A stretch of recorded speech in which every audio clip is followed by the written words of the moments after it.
Welcome to Voices of the Underground, hosted by Young Ty and Robert Geaux. Hey everybody, welcome back to another brand new episode of Voices of the Underground EDM podcast, where we like to talk to up-and-coming DJs and producers we feel deserve more exposure. Like always, I am your host, Young Ty, and always with me is my co-host, Robert Geaux. How's it going, buddy? Cheers, man. I'm doing good. I switched it up. We have a special guest today, so I think I'm gonna go Blue Moon. It's it's 5:00 somewhere, right? Right. And we do have a special guest today because it's not the average episode that we usually do. We talk to DJs and producers, but today we're talking to a label owner of House District Records. Neil, how's it going, buddy? Hello, guys. Hello. Thank you for having me. Hey. It's really a pleasure being here. I swear. I'm happy to be here, guys. Let's get it. It's been a long time coming, man. We've been trying to plan this for quite some time now. So yeah, we're super happy to have you on. Same, dude. Same. Yeah. Yeah. Twice. What part of the world are you joining us from, man? What area are you calling in from? Right now, I'm in the Canary Islands. You know, the small territory owned by Spain. I'm Spanish, if you can't tell from my accent. Yeah, but no, I'm from an hour north of Barcelona, in the coast. Okay. But yeah. So that's usually where you that's where all the magic happens for HDR. Indeed. Now this is a temporary setup with a laptop, but yeah, it's good enough. Yeah, I mean, let's get right into it, man. So you're the owner of HDR, and how long have you been around? How long have you owned HDR? What got you into this? I started back in 2019. So to give like full context, I've always listened to electronic dance music. Always, it's my brother who brought me into it. I remember when I was like 8 years old, he would be on hardstyle forums, and during summer he would just be blasting hardstyle, like 2005 hardstyle. Ooh. And hardcore, really hard stuff. And that's what got me into the scene. And then I remember Kygo. I remember listening to a lot of Kygo. And then obviously when Animals came out, everyone started listening to it. And I really liked Big Room. And I was like, yeah, dude, this is good. But then in like 2014, 2015, I started getting bored of it. I was just like, dude, it's all the same. It's not attracting me anymore, you know? So I switched to listening new disco and deep house, and I was there for like 2 years. And then in 2017, I was like, dude, fuck it, let's give it a try, dude. Let's listen what's popping, you know? Then that's when I discovered Kevu with Papuya. I don't know if you remember that track, Papuya. Mm-hmm. Oh Yeah, yeah. good track. And I was like, I called my brother. I was 17 at that time. And I called my brother. I was like, yo, dude, why don't we just go to Tomorrowland? Like, fuck it. You know, we're from Spain. We have access to it. You know, let's just go. You know, why not? I was like, yeah. I've always wanted to go. All right, yeah, let's go. So I went to Tomorrowland 2017 when I was 17 years old, which you can go, by the way, if your birthday is after the festival's like scheduled, but it's the same year, you can go if you're 17. So I went when I was 17. Okay. I did not know that. Yeah, I also didn't know. I didn't believe it. I was like, wait, I can really go? I'm not 18. And I went there, and it was just like, I discovered the whole world. I was like, dude, this is it. You know, like, this is it, dude. That would not fly here in America. Unfortunately. But yeah, I discovered it. I loved it. Then went again 2018, went again 2019. And I was like, you know, I have my background from my dad. That's a businessman. My mother, she owns also a business. And I was like, well, I tried producing, but it's not really my thing. Why don't I start like a business related to the music industry? And then it just clicked. You know, I gotta start a label. And it was May 2019 when I started. We'll get into this later, I think. But I started distributing with DistroKid, which is really the worst option for starting a label. Yeah, the worst option. And That's like the Spirit Airlines of distribution.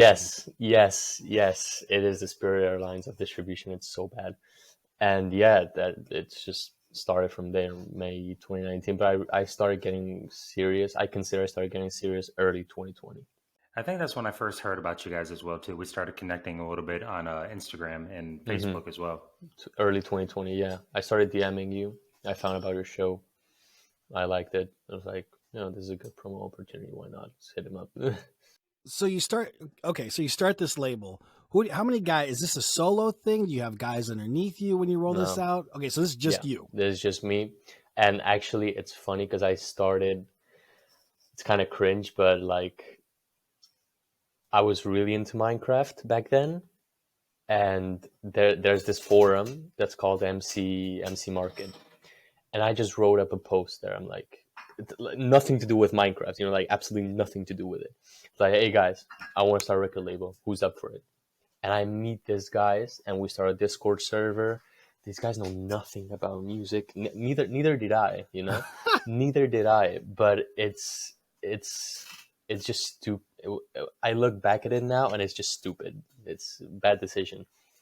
But at least I learned to read people, select people, like kind of, okay, this is a good guy, this is a bad guy, like this guy's not fit, etc., etc. And yeah, it was solo. Yeah, I was paying $5 to a random guy to make cover arts, and it was just me.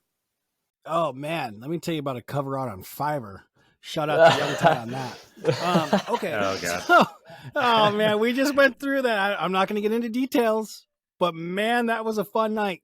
Okay, so you get this thing started. So what's the first track you signed? Did you go for a big room track, or was it through a friend? It's still out. It's still out. I met this guy. I don't remember how I met him. But I think he DM'd me, or I DM'd him. I started DMing a lot of random people. I DM'd Gaspar, I DM'd Chaotix. I remember DMing those two guys. I was like, hey, I'm starting this record label, blah, blah, etc., etc. Until eventually a guy replied. I was on Instagram looking through hashtag EDM, hashtag big room posts, and just looking for producers. And until this guy called Lars, L4RZ, replied. And he sent me a track called Resistance. And I was like, yo, this is dope. And that was the first release. And I actually released it. It was so unprofessional, dude, because it's like release day. You gotta be ready, you gotta be on top of your game. But I scheduled it when I was in Airbeat 1. I went to Airbeat 1 in Germany, the festival, and it released while I was there. So I couldn't do anything for the first 3 days. So it was just a hot mess, dude. It was everything a hot mess. Yeah, learning experience. Indeed. So okay, and then once you after that first release, when did it start to pick up for you? When did it start for you to think, okay, I can do this label, I can get bigger artists, and so kind of take me through that process. I think it was, if I have to give like a month, I think it'd be March 2020 when the whole COVID thing started, which actually, if you ask me, thank God for COVID, because it allowed a lot of people, including artists, to take a break from real life and just stay focused on the studio and do shit, get shit done, dude. And that's more or less what it was for me. Like, okay, now I have time. I'm home. I'm still like at uni, but I have way more time in my hands and I can just get to it. So we started with the AVE sampler. That went kind of well. And yeah, that was the moment when I said, why not? Why not? Let's just go for it. Like full throttle. Let's go. That's when I stopped using DistroKid. Oh, okay. That's yeah. Okay, yeah. No, because we've talked about it before with coronavirus, Ty. Like, yeah, obviously we're sensitive to the situation that's happened, of course, around the world. However, those that found that time and used that time really are the ones you're starting to see right now as far as like creativity is concerned. Obviously, in your case, the label started to take off at that point. So yeah, no, I agree with you with COVID. It just, I think everyone got to really hone in on their craft. Yeah, still humble Yeah, beginnings. it's had its pros and cons. But I mean, if you take the best out of every situation, dude, you can like make it. Like, why not, dude? You have time in your hands, put it to use. You know. Great. So okay, so you're starting to sign talent, and then one talent that who I talk to consistently, and I know obviously you guys are very close, is Zance, because he signed with you in 2020, right? And he said, I think at that time you had Cuero on your label, so you had found some of these guys, right? That, well, now they're obviously in bigger labels, but yeah, how did you guys come across each other on that? How did you get talent like that into your stable? I remember Sans Andreas. He just he just sent the demo to the email, and I really liked it. And I mean, so like, not all stories have huge like stories to it, but he just sent the demo. I really liked it. We hopped on Discord. We started talking. Then on December, so we signed. It was In This Life, October 2020. That really went well. He liked how it performed, and we started getting closer to each other, talking for hours at a time on Discord. We gamed, we played Phasmophobia, and I just he's just such a sweet guy. He just was showing me all this demos, all this tracks he's working on. Like, hey, yo, bro, like, listen to this. Like, he was screen share, like, oh, dude, this is dope. Yo, let's sign this, etc., etc. And for Kiro, it was I actually found, if I'm correct, I found out about Kiro before Sans, and Kiro just struck me, dude. He just struck me like hard. I was like, yo, who the fuck is this guy?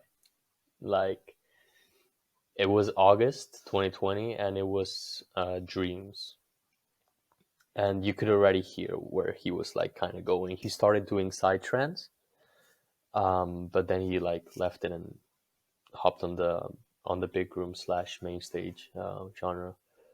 And for Kiro especially, I remember him sending me Can't Take Back. Dude, I just fell in love with it. I just fell in love with it. It was like, dude, let's do this. It's so good, dude. Let's just go for it, man. And same, and the same thing I say for Andreas goes for Kiro. Shiri, his name's Shiri. um Such humble guys, dude. It's what Gaspar said in your podcast. It's like they just keep their head down and they just work, and that's admirable. I have nothing but love and respect for those guys, honestly. Well, let's speak about it then. You have those two as A&Rs at your label. How do you go about choosing your A&Rs and building a team behind you that will support you and making your label even better? Good question. How do I reply to it? It's more. I'd like to take a simplified approach to it. Good music, yes. Good guys, yes. Join me. I mean, that's really about it. Like, if they're good guys, they have good intentions. They know what they're doing. That's it. At least for me, it was back then. Now, obviously, it's important to have a good social media presence. At the beginning, I helped Andreas. I helped Kiro. Like, hey, you should post this at this time. Update your SoundCloud banner. Update your Spotify banner. Pin the release, etc., etc., etc. Essentially, if you're a good guy and you know what you're doing with music, having skills, and we're good friends and we have like good relationship, it all flows correctly. Like, it doesn't hurt to ask.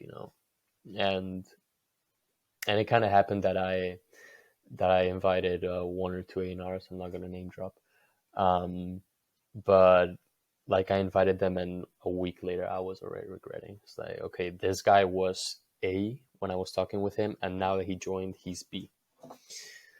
And but you kind of learn with time. You get to know people. As I said before, like, you start identifying the good from the not so fit. And yeah, dude, everything's just a learning experience, dude. Yeah, because you've seen labels come and go. Even in the short time that I've been around, there's a label here that I know my buddy's like, oh, we got to submit a demo to, or they'll get signed there. And then the next day, seemingly the next day, they're Yeah. gone, right? So I don't think people quite understand how fucking hard this is. And getting the right team and getting the right people, right? That's been probably your biggest challenge, even above the music, I would imagine, prior to the staff you have now. Yeah, no, definitely. There's so many points I want to touch on. Um, there was this guy when I was in the US, that he was earlier on in like 2010 through 2013 on the music industry, and he was my teacher when I was studying there. Young guy, 28 years old, and he really got me interested in the business. But he was like, he had a blog, he would write about artists and like get them exposure, but that just kind of changed over time. You know, blogs are not as important as they were back then. Um, but you know, he really got me interested, and I remember summer 2020. I texted him like, his name's Evan. Yo, Evan, I have my own label. Like, can you recommend any like books or something I could read? And he recommended me a book called how was it called? How to make it on the music business, or no, how the music business works or something. Yeah, it's if you Yeah, Google it on it's a Amazon, yellow cover yes, book. yes, that one. Yeah, I have You that. have it. Yeah, Yeah, my buddy. Yeah, yeah. my buddy Nacho Nova recommended it to me. He's like, dude, this is a really good read, even if you're not running a label. Like, this is huge. And I saw the first couple pages. It was choose your team wisely, and I was like, fuck. Yeah, yeah. So yeah, that's really how I started getting more serious with the team. Also, like choosing more wisely. But yeah, he really helped me. You mentioned back a while ago that SoundCloud banners and all kinds of other stuff like that. How do you go about, finding the right banners and finding the right things to post that are going to attract more viewers, more eyes? Hmm. Thing is, when I worked with 5 or 6 designers over time, and I'm like one of those guys that, okay, you're a designer, you've done a lot of work, you know how Photoshop works, you've worked for various guys, you know what you got to do. I like to give creative freedom, like I have this release, so well, yeah, I have a release, and I just send him the link. Like I'm like, check it out. You do what you do best. Just make a cover art for it. And then from there, I started also learning a bit, how engagement works, and how to post things that will indeed attract people, and make them engaged. And it's, if you look at the earlier posts, which I think they're still up, they're just wacky, dude. They're really wacky. The graphics is nothing to envy, but it's also like, how do you say it? You got to look at your competition, as in any other business. What are the other guys doing? And don't copy them, but get references. Okay, like this label, that label, and that label, they're doing 3D designs. Okay, we need to get 3D designs, because otherwise we're gonna be left behind. And it's, again, I don't want to like sound repetitive, but it's just a learning curve, dude. It's just really learning curve. You just gotta be at it. You just gotta like look at how it works, and eventually you'll figure out what it works, dude. You'll figure it out. Yeah, I think like a producer, right? Trial and error with sounds and different synths and kind of different DAWs. I'm not going to get into it, Ty, but yeah, just whatever works for you, to kind of get to that spot. So kind of like what we talk about with artists, producers, is who they look up to. Is there a label that really inspired you? You talked about using them as references that says, hey, this label and what they're doing is kind of what I like to achieve in the future.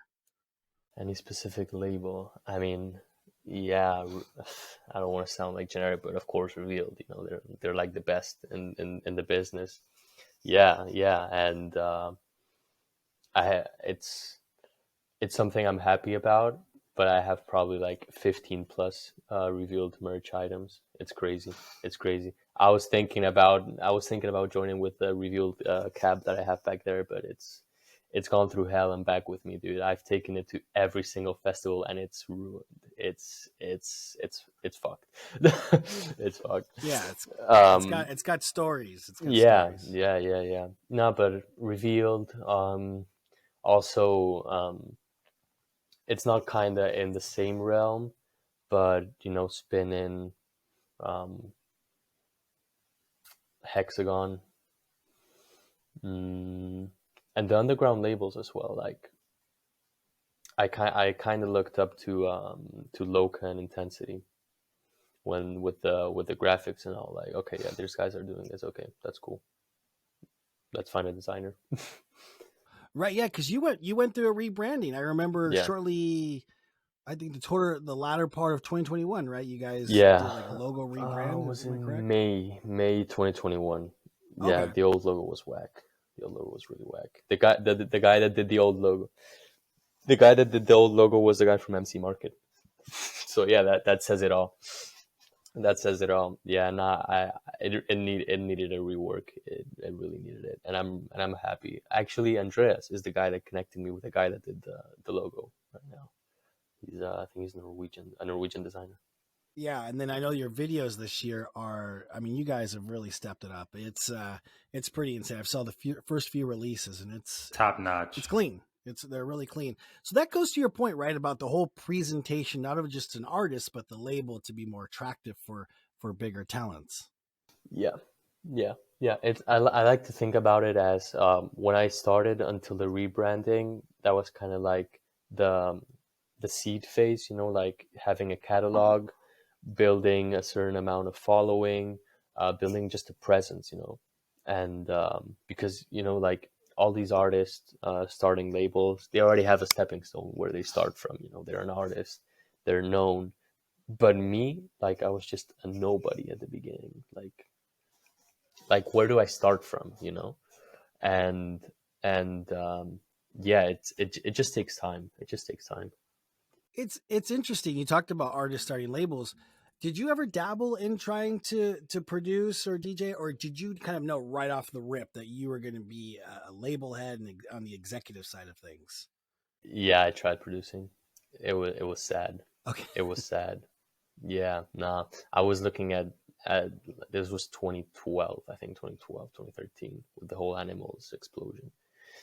And it was on FL Studio, of course. And Yeah. of course. Of it was, course. Everybody starts there. It's okay. The best I mean- dog. Everybody starts in kindergarten, then they move. I get it. in kindergarten. Yeah, no, it was really bad. I gave it a try for like a week, and I was like, yeah, no, this is not my thing. Like, I'm creative, but not creative in the sense of putting together a musical composition, which is tough. At least back then it was tougher than now. And now with all the fucking sample packs and everything, it's we can talk about demos later, but I mean, Oh, I've got questions for you. I got questions. Speaking of Sam, Yeah. we'll get into that later. Fuck it, let's do it now. So okay. So with all the sample packs, your 789s, now project files are prevalent. FLP family has a big presence in the industry. Logic and so forth. Do you see a lot of like things that try to sneak by your A&Rs that are kind of fake or reused, or things that are FLPs? Is that something that comes across your desk often? yeah. And I try to tell my guys, like, before you send something to the group chat or you share something with me, just give it a listen. Like okay, give it a listen in the sense of think that it's your label. I don't like to think as this is my label and you're working for me. I don't like to think it about that. It sounds cliche, but I like to think it of as a family. Like, there's times when I'm down, or there's times when a guy from the team is down, and you gotta be there for them. You gotta be there for them, and you can see people through their skin when they're down, and you really get to know people. And I'm just really happy with the team I have. There's a lot of demos that get through that you can just listen from the extended mix intro what's going to be, like the first 15 seconds you can tell, okay, this is going to be a Sabres FLP with the phaser effect 10 seconds into the drop and the same percussion over and over. And it's just like, yeah, I get it, dude. You want to get somewhere. Of course, we all got to start somewhere, but it's like you also don't have to reinvent the wheel, you don't gotta. It's what Chaotic said in your previous episode. The first 5 seconds, it's 128, then it's 130, then it's a side. Yeah, that was funny, dude. I 100% agree with that, dude. It's, you don't have to reinvent the wheel, but come on, there's just so many copy paste tracks, dude. So many copy paste tracks. Yeah. Well, big shout out to you for being able to recite everything that's happened on our previous episodes. I'm a fan, dude. Cheers to that. Thank you. You passed the test, Nil. But yeah, no, I agree. I know Gaspar talked about it too. Like, if just make something simple, but make it good. I just feel like good quality, make it from your heart, make it something in your voice. And it, like I said, doesn't have to be the craziest things. So that's good, because I want to talk. This is one of the things I want to talk to you about the most is, you guys have started to shift as to what you're accepting in some of the sounds, the types of tracks that are coming out. I noticed, you've had a bass house track that I just saw the artwork for today, absolute banger. You've had, you've got future rave on there, obviously traditional big room, faster stuff. There's a lot of different genres that are coming out on House District. What kind of what inspired you to release different types of genres? So I think this goes back also to the name House District Records, how I came up with it. Like, if you think about it, all these labels, they have short, simple names, like one word recordings, one word records. But I'm just really bad with names. So like what I did is, no joke, I don't care, I can say it here, I smoke pot, dude, like fuck it. And one day, it's legal. It's legal. Yeah, and in Spain it's kind of in a gray area, but it's not badly seen if you smoke weed, dude. It's fine, as long as you don't throw your life down the drain with it, it's fine. And I just remember, like, when I was starting and coming up with a name, what came to my head is, okay, where did all this start? Amsterdam. What is there in Amsterdam? Districts. What is this? House music. House District Records. Done. I got it. That easy, huh? Yeah. Interesting. Yeah. I forgot to ask you how you came up with it, and that kind of makes sense now. And this ties back with your question. Why is the genre variety? Oh damn, my English, dude. Why has it expanded? It's because, like, from the very beginning, I didn't want to only cover big room. I didn't want to only cover one genre, like, if it bangs, it bangs, dude. We have a deep house track coming, dude. And it bangs. It's deep house. But you'll hear it and you're like, dude, this is really cool. And it's yeah, that's why the expansion, it's, if it's good, it's good. Yeah. I listen, I love that vision. Because, we've talked about it, Ty, right? We make electronic dance music that's what a label, I feel like, should encompass. If it's danceable, if it's electronic and it's good, then I just feel it's weird that some labels will kind of close their minds to that type of stuff, when in reality, that's what we do. Yeah. Labels, we only accept psytrance. We only accept big room.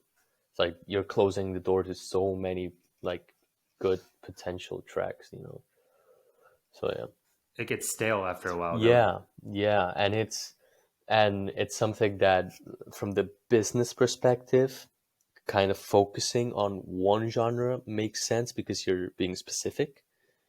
But it gets stale, it's not the same to run an e-commerce platform where you sell one item that's it's going to sell, and you have the stock under control, instead of 1 week big room, next week, guess what, big room, next week, hey, more big room. Well, even in these sets though, right? The sets there, you're getting a lot more diversity in genres. We're seeing genres cross. We talked about it before, but like even if you're just a traditional big room guy, there's different types of genres. Even if it's the most generic set where they start with big room and then there's like a rap mashup in the middle and they end with up tempo or hard style, right? But there's still all different genres in that DJ set. And I just always found it weird that a label would put themselves against the wall when if you're a real DJ, you're not spinning like that. Yeah, yeah, no, dude. It just boils down to, it simply boils down to if it bangs, it bangs, dude. Like, I mean, that's really about it, dude. It's dope. It's dope. That's it, man. That's it, dude. There isn't much to it. So I know a lot of guys watching. I know it. I can almost hear it in my headphones. Are asking this question, and I'm going to ask it to you. What does HDR? What does your team? What do they look for in an artist? And this is a two-pronged question: in an artist and in the type of music that you guys are accepting. So yeah, take us kind of through that process that you guys go through. Firstly, no slap house. Thank you. All right. Yeah, no, dude. I'm crossing that off the list. No slap Cross it house. off the list. Okay. Dude, I received a couple slap house demos. Didn't bother to reply to the email, and then they reach out a week later. Hey, did you check out the demo? Dude, did you even take like a minute out of your day to like check our Spotify playlist or check our Instagram to just listen to what we release? We don't release slap house anyway. What do we look for? So like in the team, there's a wide variety of guys. There's Ozgun, which is like more of a rave room guy. So if we receive like a rave room techno kind of thing, he's my guy. Like, yo, dude, I trust you on this one. If it's more big room, it's it's like Hero Sons, Mark Blau. I really trust those guys. And but dude, honestly, just surprise me, dude. Surprise me. Shoot it. Shoot your shot, dude. When I received the Deep House demo, I was just blown away. I wasn't expecting it. I saw a Deep House demo. I was like, fuck, dude. Okay, let's just give it a listen. Let's just give it a listen. It takes 30 seconds. Let's just give it a listen. And I was blown away, dude. There's on the original link, there's 120 plays, and they're all from me, just having it on loop. Pew, pew, pew. Yeah. Really? Yeah. So guys that are watching, that's what it is. Just surprise you. Shoot your shot. Yeah, that's how you know it's a good demo, man. So do you take, okay, so from the artist standpoint, do you take like their social media presence, their image, kind of like their overall selfness, like on Instagram? Do you take that into consideration when you're considered an artist in a demo for your label? I do till a certain degree. It's okay. So like, obviously it's really good. It's really positive if you show your face. You gotta show who you are. It's with Chaotix, wasn't it? The first episode.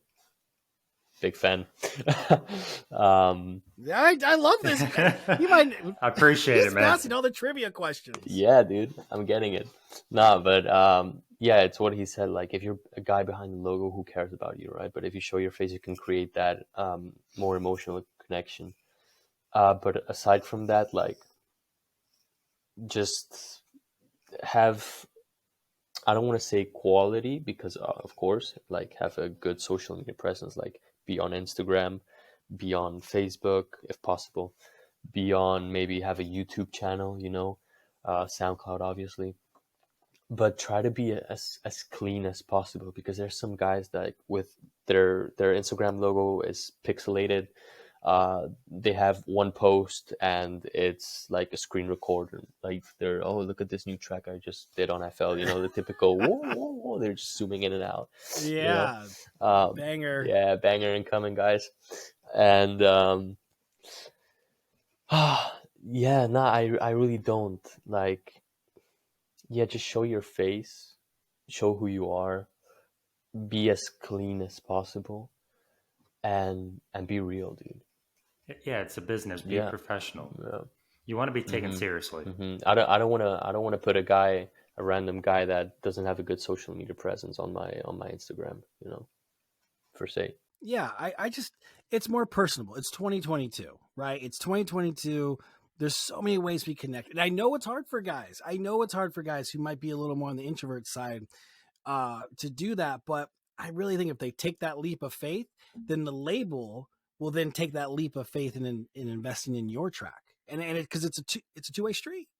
And we've seen people that have done it and all that, and it's been great success for them. Kiro, Yeah, for Ty example, A. dude. Yeah, Also, exactly. dude, I remember Kiro texting me when he got signed to Revealed. He's like, yo, dude, I just got Revealed. Holy shit. But they're asking me for pictures and I don't have any. Oh my God, I gotta go do a photo shoot.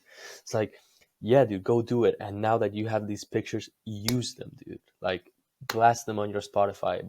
Put it as your Instagram profile picture. Use them, dude, and in 6 months time do another photo shoot. You know, you don't need a professional guy. Just like ask a rando to take a couple pictures of you. You know, like, who cares how you look? If you're ugly, if you're the prettiest guy on the face of the earth, dude, you know, it's at the end it boils down to the music you make. But they gotta see a face. You know, they gotta like, who is this They guy? want You know, connect with that person. yeah, and it's harder for labels to do that because why do people want to see my face?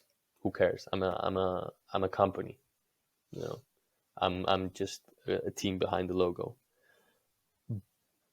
But for artists, like, just do it, dude, please. It really helps. Do it.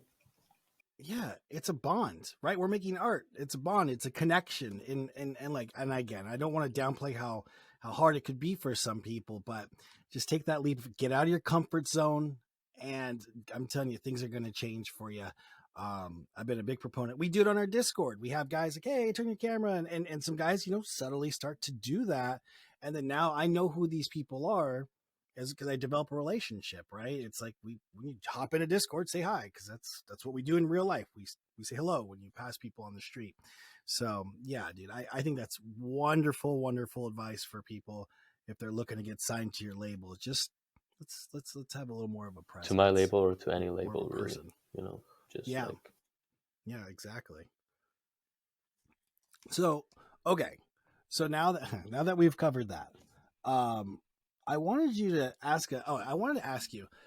You have a process now that you've kind of established this. You've brought on some new A&Rs, Mhm. like, right? Jeremy's a part of your team Yeah. now, right? From Blasting, and he's fantastic.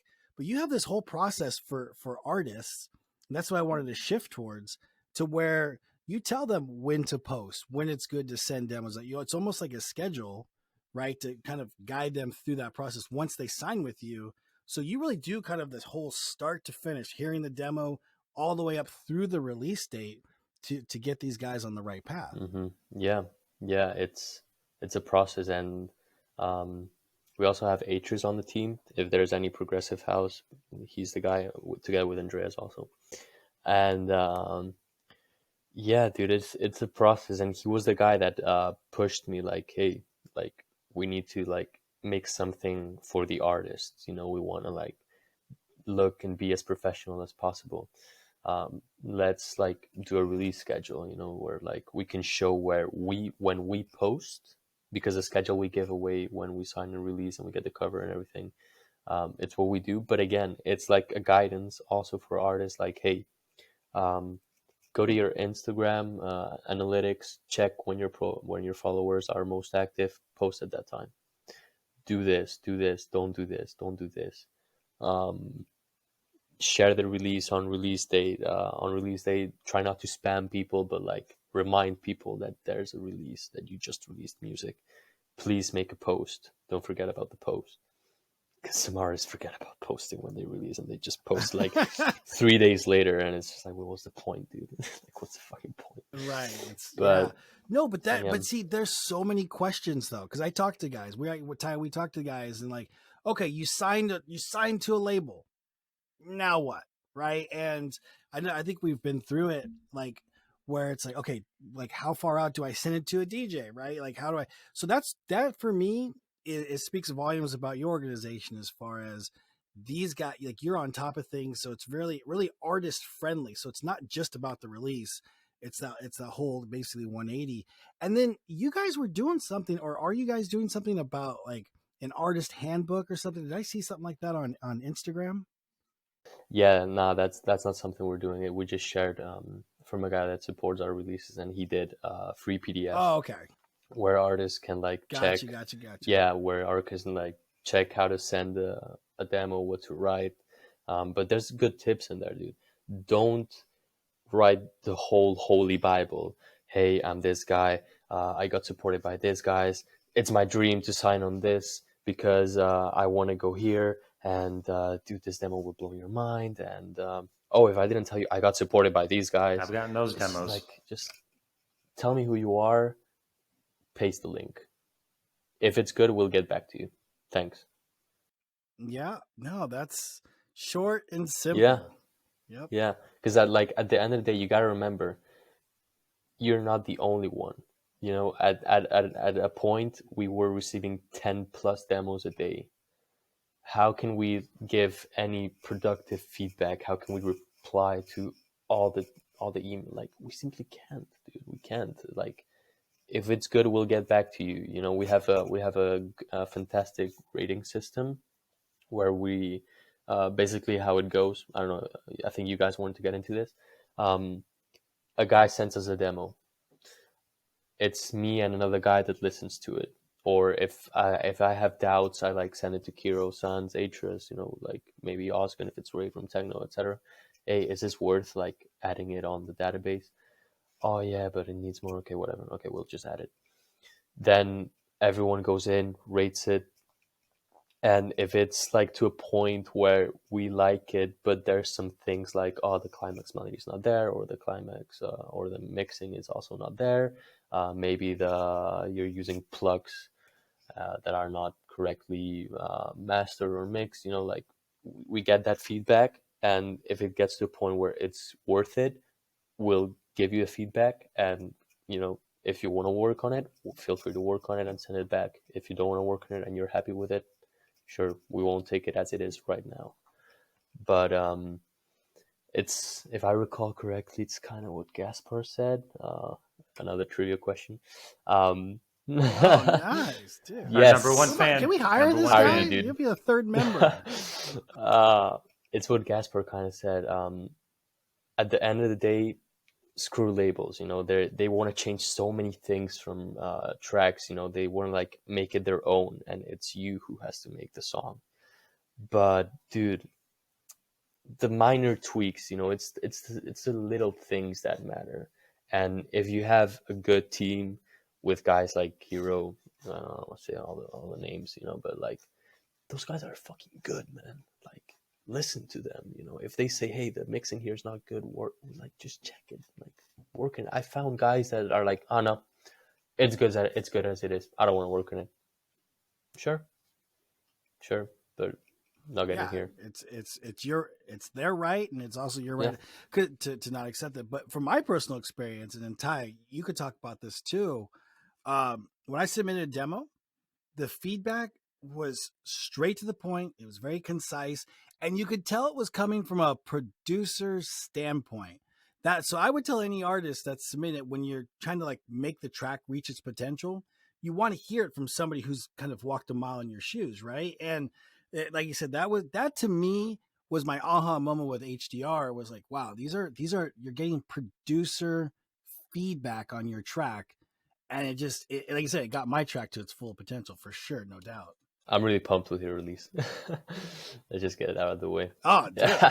Yeah, dude. Yeah, no, I'm excited. I'm excited about it too, man. I think it'll be really cool, and yeah, I just think it's nice to work with people who kind of understand not only just the business side of it, not necessarily the behind the scenes X's and O's, but from a real producer standpoint. I just think that your team is what's really been helping you guys out, and I've gotten to know those guys, and you're right, like, they're really close family. I was in their Discord today, and it's like how you guys interact with one another. You kind of, it's a lot different than maybe some other situations I've seen where it gets contentious in their meetings about what demos they're accepting. You guys kind of all seem like you're in alignment. Yeah, yeah, we think alike, and it's like at the end of the day, I have the final word, but dude, if you have something to say it. You know, if you don't like where something is going, tell me. If you think we can do something better, tell me. I'm open to hearing it. I'm open to hearing it, you know.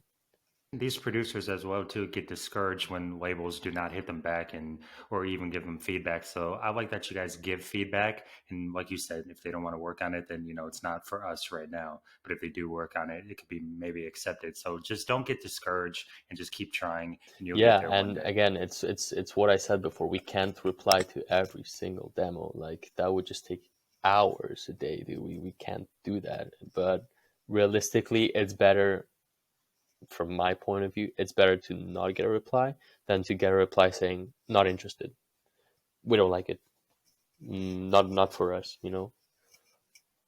Oh yeah, that's just how I see it.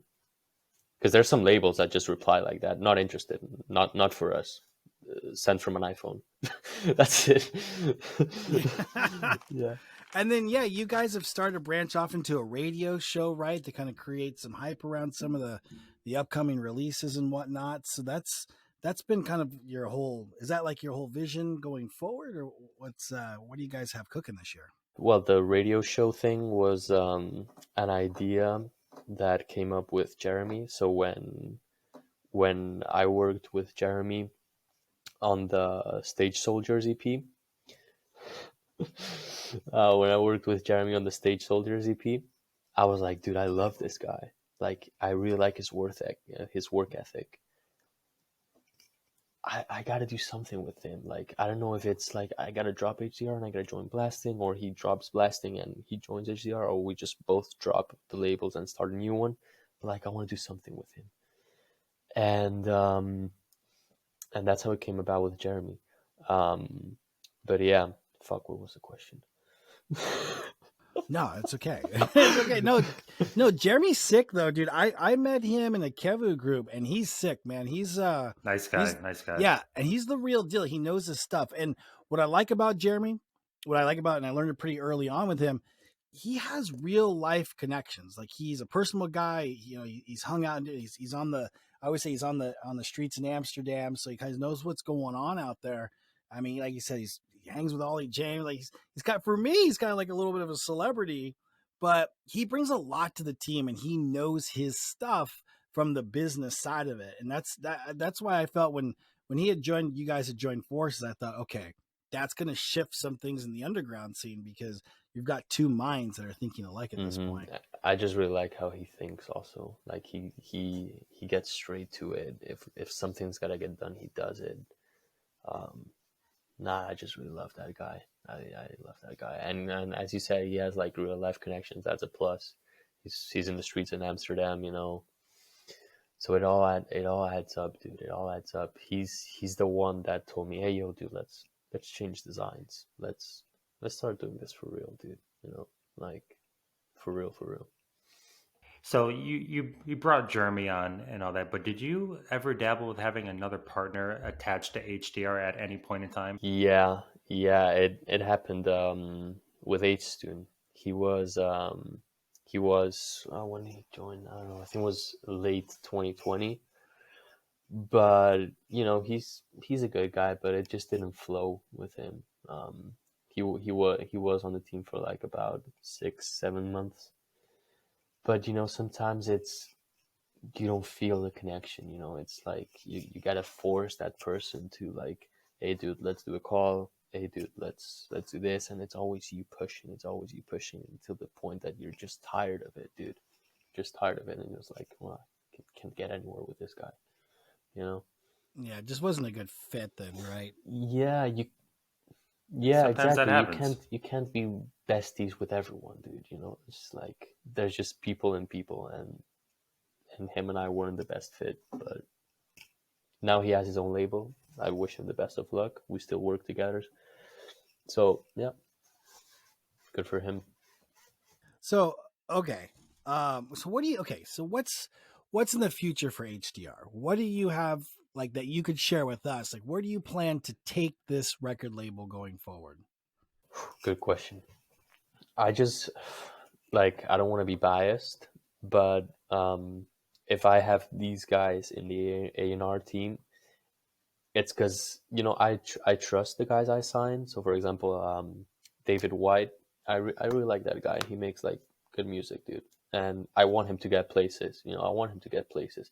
But if these guys are on their A&R team, it's because they got that extra from me. Like I'll push them that extra. And dude, honestly, like connecting a brand with an artist that's gonna tour and that's gonna play on stages and so on and so forth, that's a plus for HDR. So I just like want to push guys like Andres. He's gonna start playing in festivals, like, and I want to be next to him, dude. I want to be next to him. Like he started as a humble beginning, like signing in this life, which was, if you still listen to it today, it's okay.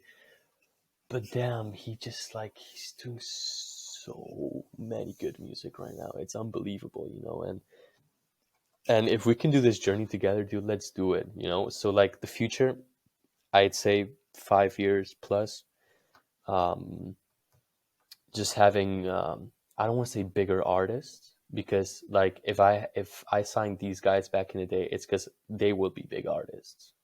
I don't want another big artist. Like I don't want, sure, hypothetical situation, Kevu or whoever sends a demo, yeah, dude, fuck it, I'm gonna sign it, of course, But like, if I can have like a stack of producers that are close to me and I'm close to them, and I try to do the best for them, and they do the best for the label, there's that synergy. That's all, dude. That's all you really need, and they're gonna strive, the label's gonna strive, and let's grow together, dude. You touched on something just a second ago about wanting to go to live shows. Mm-hmm. That sounds like it's important to you, right? To have your artists to push live shows, Oh yeah. to be out there, to be the DJs, to really be a part of that culture. So you're not afraid to go out there and get into the scene. Then that's what it sounds No, like. no, I'm not afraid. It's scary. It can be scary, especially for, I consider myself like an introvert. I was nervous of doing this. Now I'm relaxed, But for the first couple of minutes, I was kind of shaking, dude. But it's like with everything in life, dude. It's like at the beginning, everything's scary. It's like the first day at school. You got to meet new guys. You got to put yourself out there. But being at live shows is definitely important. If you plan on building a career on Spotify streams, you live under a bridge. There's That, there's no way you're gonna make a living off Spotify Yep. streams, dude. Simply no fucking way, dude. What do you always say, Rob? What do you always oh, say? dude, you're not going to get rich on those Spotify shows. You've got to play live. Yeah, And then as a label, it's really cool to hear you want your artist to play live and support them playing live, because that's really right how Quero and these boys, Quero and Zance, how they're going to get to that next level is through live shows. And I know there's some things that he's booked, he shared with us, and that's fantastic for you to then be there as a label owner pushing your guys forward. I think that's really how it should be I want to done. be there with him, dude. I want to be there with him when he plays his first live show. He's gonna be nervous as shit. I can already tell you, he's gonna be so fucking nervous. But again, that's the whole game, dude. You just gotta be there. You gotta support your guys, and yeah, I mean, again, I don't want to sound biased. We're only talking about Sans and Kiro, but there's so many more guys: Atris, Osgun, Miko, Mark Blau. I'm sure these guys are gonna make it, but the guys that I see the closest to playing live are Osgun, Sans, and Kiro. Those are the guys I see the closest playing. Osgun already played live, but yeah.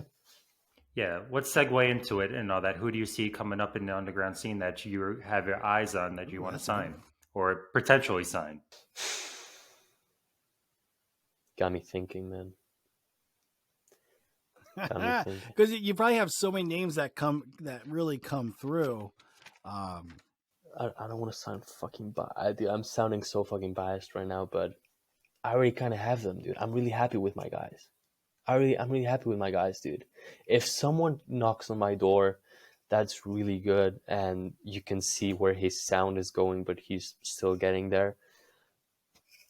I'll bring him aboard. I'll be like, dude, I want to help you. I want to do my best. And if you don't see me fit for doing it, okay, I understand, but like it's the pushing people to do stuff, dude. Just like do it, dude. Yeah, do it, man, do it. Yeah. But to give a name right now, there's some I really like G-Stroke, but like he's got his unique thing with growls going, but you know his like a lot of mixing and stuff still has like he still has to go through it. But would you consider David White underground?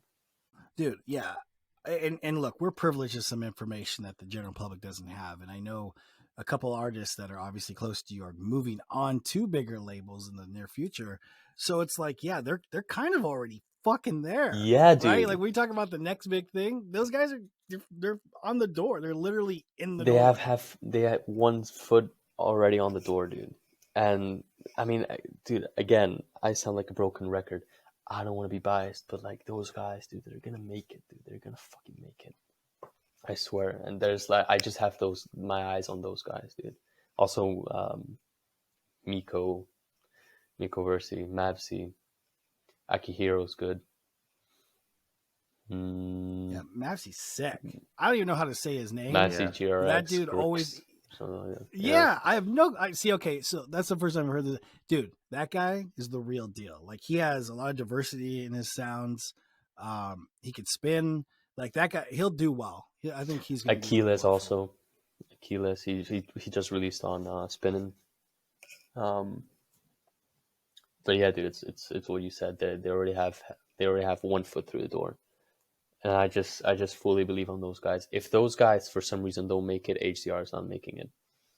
That's kind of the mindset I have. It. If these guys break down, I also break down. They're an important. Dude, to have somebody in your corner like that, it's inspiring, and I know the people that are watching this are going to feel the exact same way because this is like that start to finish, the beginning of your career, and seeing all the way through the support. You know, it's quite remarkable. Yeah, yeah, man. Yeah. No, I definitely agree with that. There's always everyone. We all need someone to push ourselves. And me personally, before I started the label, I was in a really dark place. Um, and starting the label helped me a lot. You know, like it gave me a reason to get stuff done, to, you know, like just wake up and like get it done, dude. Like I don't want to sound cliche, you know, but it's just how it is, dude. We need someone there. There's a guy in the team which he's really behind the scenes. His name is Jax. I love that guy to death. I love that guy to death. He helps me with everything. When I was in bed dying with tonsillitis, you call it? Yeah, tonsils. Yeah, I remember that. Yeah. He's like, don't worry, dude. I'll take care of the release, and he did everything perfectly because he's been with me for so long that he knows how I like to do it and the vision HDR has, and he just did everything perfectly, dude. And I'm really proud with that guy. Really proud, really happy with him. So yeah, dude, you just need someone to push you, dude, and get stuff done. It's nice that you have a team. Now, okay, if you weren't running House District Records, if this was just not something you were doing, just for whatever reason, history had changed itself, what else do you do? What are your other interests that, you know, would be your quote unquote fallback? My fallback, dude. Like my past. Your alternate I don't world, like my past. Yeah. You know, there's a lot of things I regret doing. But like if I would have to say something that wasn't, if I would have done something that wasn't music or record label related, it'd probably just be a boring office job, dude. Honestly, like, you know, I'm a guy that just wants to have fun um, and again, like having a record label kinda encompasses having fun, you know, because like first, of course, you got to build it, but then you'll get to the live shows, then you get to meet people, and there's where you have fun while working. If you have fun while working, you're not working. That's where I want to do. I don't want to work, dude. I want to do something that I love doing, and that gets enough to eventually feed my family. But if I would have to say a job, dude, I don't know, not a boring Well, sales thank job, dude. God we thank God we don't have to answer that in real life. Yeah, Thank, yeah, thank God for that. It sounds like you picked the absolute perfect career path for you and your disposition, who you are. And I know you talked about a little bit of like mental health struggles prior to this. So that sounds like it almost sounds like HDR has kind of been a sanctuary for you in yeah. that regard. Oh yeah, definitely, definitely, definitely. I don't want to get too much into depth, but it was drug related, and man, it just saved my life, dude. It honestly gave me a reason to like. So the first summer I had the label, I actually went out and got a job. I was 17, 18. I went out on my way to get a job to have some money to invest into it initially, you know? Now it's kind of running on itself, you know? But, it's, yeah, dude, it really gave me a purpose, man. It really gave me a purpose. And seeing guys like I was fortunate enough to see Hardwell live. Um, and dude, I don't remember his set, but I just remember having so much fun. I don't remember the music he played, but I just remember jumping all the time, sweating, dripping with the Hardwell flag I have with the cap, full revealed merch, dude, full revealed merch on the main stage Tomorrowland, just fucking blasting it, dude. That's all I remember, dude. Honestly, I don't remember any other tracks he played. Just he closed it with hardstyle. That's what I remember. But yeah. That's awesome. No, because DJ Guy was on, Mm-hmm. and it sounds like it's giving me flashbacks on a previous episode. But yeah, it's crazy how much Hardwell has affected so many people in a positive manner through music. Like it's the universal language, whether regardless of where you are in the world, it's inspiring to hear the different stories from people, but they all kind of come back to that connection through whether it's Hardwell or whatever DJ it is that really inspires them. Another guy that also like was also a stepping stone to starting the label was obviously Avicii. Like it also gave me this perspective of wanting to take care of artists, um, when tragically Avicii passed away, it just gave foot to me saying, like, if I ever, I didn't have in mind starting a label back then, but it was close. I was like, dude, like they just treat artists like shit, dog. They just push them to do so much stuff they don't want to do, and that affects their mental health, and that then later affects the music they make, and then they have to rely on drugs, alcohol being one that I just want to get this out of the way. Alcohol is one of the worst drugs. Um, I agree. yeah, and it doesn't feel right, man. Like, for example, like once Kiro texted me, he was like, "Oh, dude, I'm not feeling good. Like, I don't want to produce for like a month." Like, okay, dude, take a break. Take a break. Do it for yourself. The same with Jax. He was going through some shit. Hey, Neil, I gotta quit for like a long period. Do it, dude. Do it. Take care of yourself. Because if you're good with yourself, I'll see that reflected in the label work you do, and it's just how it is. It's stressful on these artists too because the managers and all that typically are not the ones on the road all the time, also trying to make music all the time. Different city, different country, different whatever. It's It's really stressful easy to at be times. behind the laptop writing emails. Hey, you gotta go to Hong Kong, play for 2 hours, then take a flight, go to Sydney, play another set for 2 hours. But you don't realize how taxing that is, dude. It's super taxing. And me who studied in the U.S. for 2 years, I just remember taking those long flights, and there's artists USA tour, and 2 days later Europe tour. Dude, I didn't want to leave bed for a week when I came back from the US. How the fuck are you gonna put me on a tour 2 days after I come back? Boy, no way that ain't happening, dude. That's not happening. A lot of Red And Bull. yeah, A lot of Red and then Bull. the energy that you have to give to other people in the crowd, that you basically have to feed them through your music and your mannerism. No, it's a lot. I don't think people quite understand. They see the glamour, they see all the good stuff on Instagram, but the work behind it is incredible. Wait, you said something. I want to go back to this. Hold on. You were in the States. You said you studied here in the States. Where'd you study at? Yeah, it was 2016, Arizona.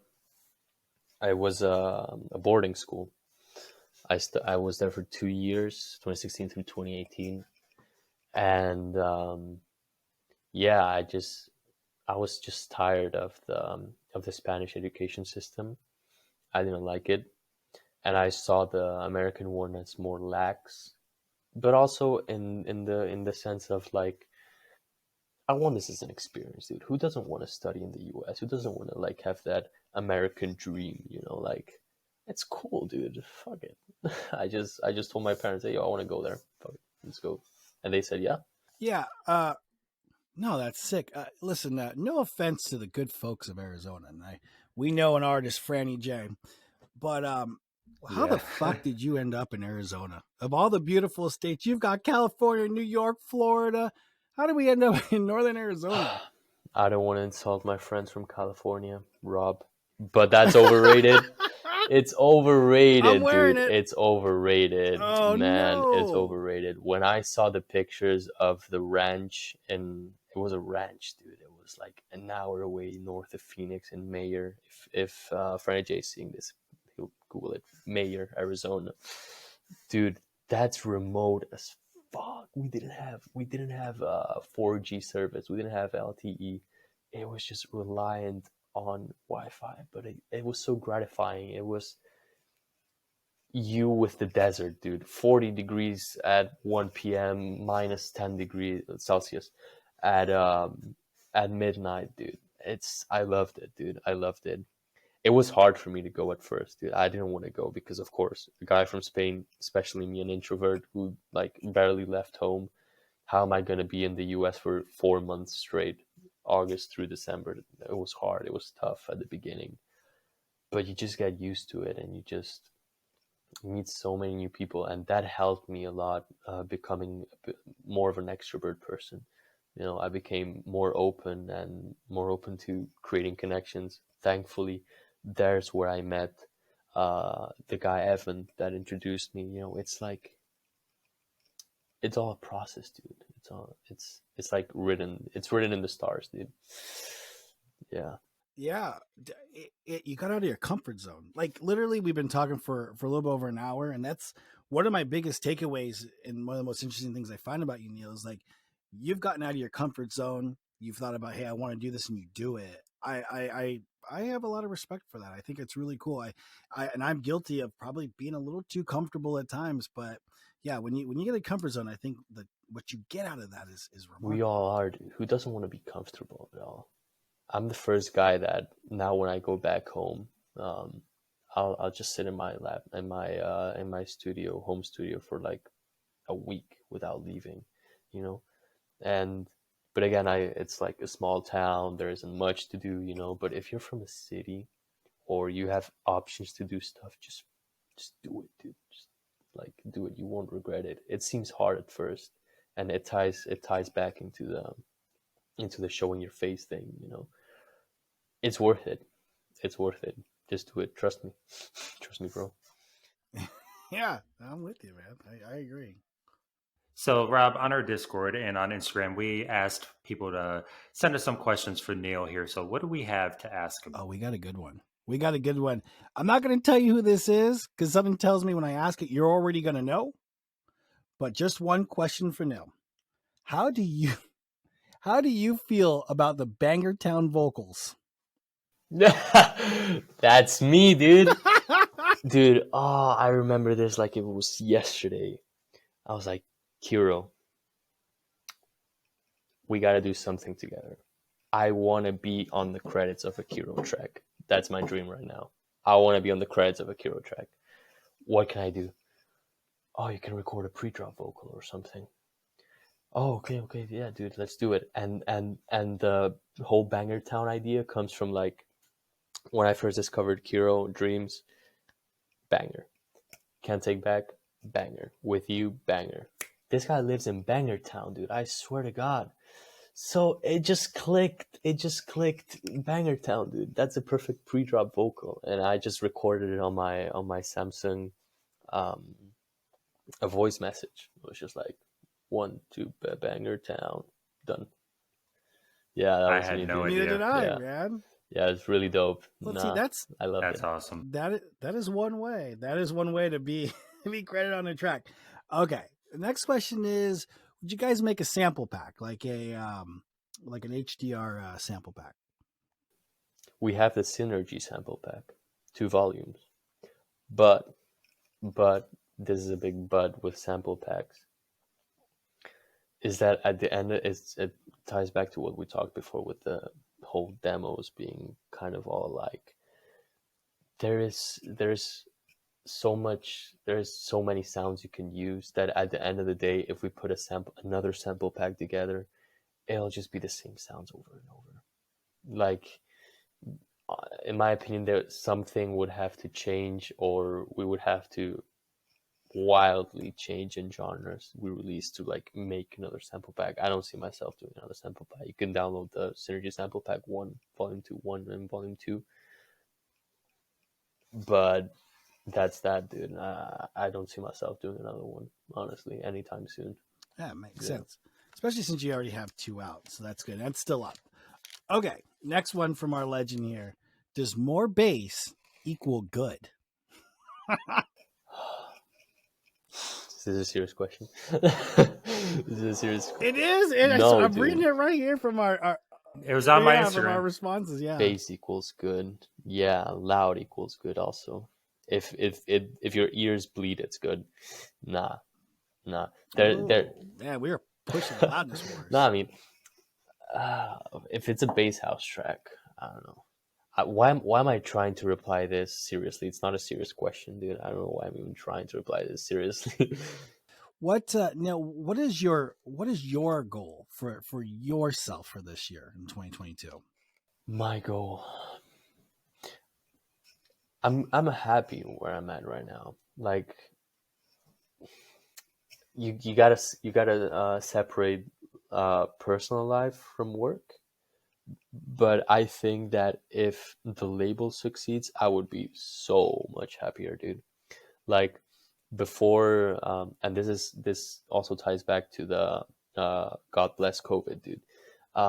Before COVID, I was kind of overweight, and I took the opportunity of being at home to like get my shit straight. Like, dude, I want to lose weight. I want to feel good with myself. Let's do it. And I did it. And I don't, dude. Honestly, I don't know. I'm just happy where I'm at now. I have a beautiful girlfriend. I really love her. And Oh, shout out to the girlfriend. All right, I see it. She'll be watching this. That's one more view we can count on. yes, count another subscriber. Nah, dude. Honestly, I'm just really happy where I'm at now. If the label does good, if my guys do good, I'm the happiest man in this world. That's it. Full stop, dude. That's about it. Nice. Well, I'm glad you lost weight and I found it. So congratulations to you. Maybe I transferred it to you. You know. Oh man, these COVID years have not been good for Rob inside from a physical standpoint. But no, I know what you mean, man. I've gotten a lot of personal things done that I've always wanted to do. Yeah. No, and also like I'm a simple guy. You know, I'm happy with the bare minimum. If you give me Wi-Fi and a bunch of weed, I'm really happy. Yeah, dude. Yeah, he's a simple man. I'm a simple man. I like it. No, it brings us on to the inside of what your day of life looks like. No, that's cool, man. That's cool. That said, I don't smoke 24/7. Don't get the wrong impression of me. Okay, like there's times and times to do it, you know. But yeah, I'm a simple guy. Yeah, that's about it, man. Yeah. All right, so that was it for a few questions that we had for you. Is there anything you want to plug before we take off today? Yeah, it's different variety of music coming up. You know, deep house, future rave, rave room, also big room. But yeah, no, I'm just really excited to share the kind of like more clubby music. Of course, we'll still do big room, but like April, I think April, May, definitely June and July, they're gonna be strong months, dude. They're gonna be like, I'm really excited for those months. Starting May, we'll be cutting down the releases down from like we were doing 3 to 4 releases a month. Now we'll cut it down to 2 to like give more of a harder push to the releases we have and make it more worth it, dude. But yeah, I mean, follow my Instagram, I guess. I don't know. And Yeah. how can we find you on Instagram now? At House District Records, or you can go to housedistrictrecords.com. You can look up on Spotify House District Records. You'll find our profile. Sick playlists, by the way. And yeah, just on social media, it's just House District Records. Give us a follow. You won't regret it. Good music coming up, variety and energy, dude. Bunch of energy. Fuck genres, dude. Give me something I can dance to. Yes. Let's go. Oh, man. That is the perfect way to cap off Yes. an episode. Couldn't have said it better myself. And with that being said, this was another episode of Voices of the Underground. I want to give a special thank you to our guest, Nil, for being on here from House District Records. Like he said, you could go and follow him at House District Records. And as always, my co-host, Robert Go, you could go and follow him on Instagram at Robert Go. And you can follow myself at Young Ty on Instagram. We have a Discord channel. We would love for you guys to join. The link is going to be in the description. And guys, I appreciate you guys being on here, and I appreciate you being a fan, Neil. It was really cool to talk to Yeah, you. dude. Hey, thanks for having me, guys. I was really excited to be here, and I'm really happy we did this. Like, I appreciate you both of you, dude. Honestly, much respect to you. Thanks for stopping by the Underground, man. Cheers. And until next time, guys, this is the Voices of the Underground EDM podcast. We'll see you.